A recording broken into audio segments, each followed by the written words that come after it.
There's a children's book about a boy who finds a dragon in his house, and the more he ignores it, the bigger it grows, until it carries the house down the street.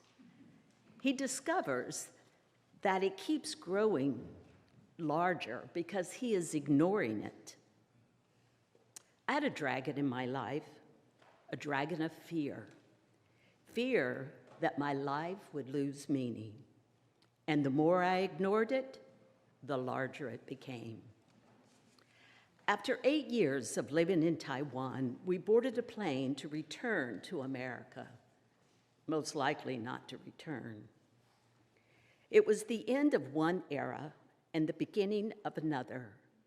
The future was uncertain, and this uncertainty manifested itself as a dragon that constantly told me life in the US might not provide me with the significance that I had been experiencing.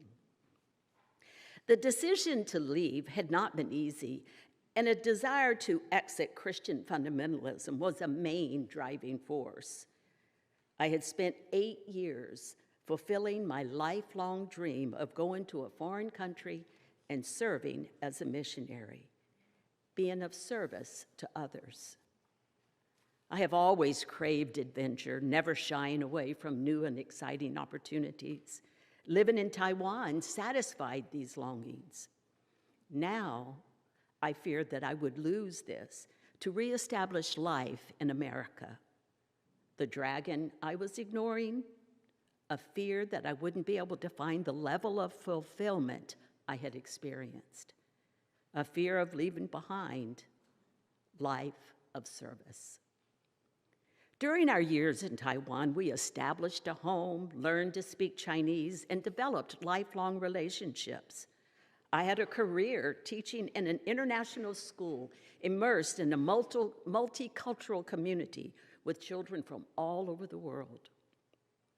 We had left all our belongings in Taiwan, hoping that we could find a way to return without a connection to a fundamentalist organization.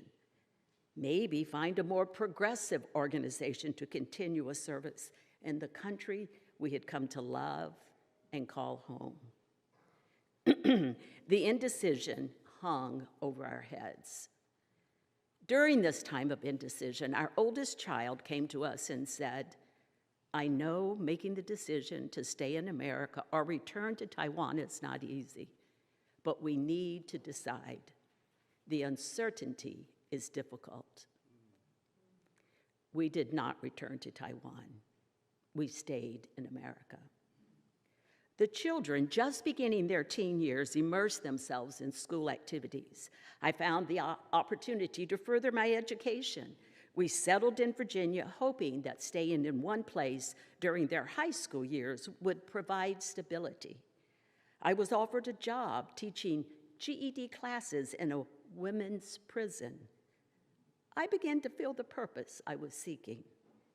We established ourselves in Chinese-speaking communities, continuing to use Chinese. Since that time, I've had opportunities to work in a multicultural environment as an administrator in schools, serving high-need, disadvantaged, impoverished students. And then, as an English as a second language teacher, working with children from all over the world, children of newly arrived immigrants. I realized that service to others has many faces. It was not an easy decision to leave Taiwan.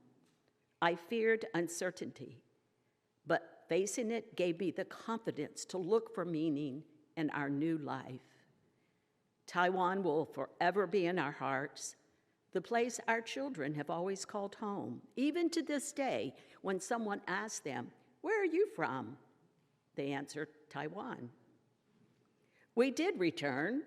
30 years later, we made a visit, our children, their partners, and our grandchildren.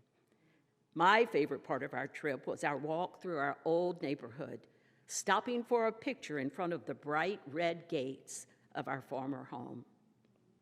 Yes, I even saw a few dragons while visiting Taiwan, but these dragons, a common symbol in Chinese culture, represented the strength, fortune, and wisdom gained in a life's journey.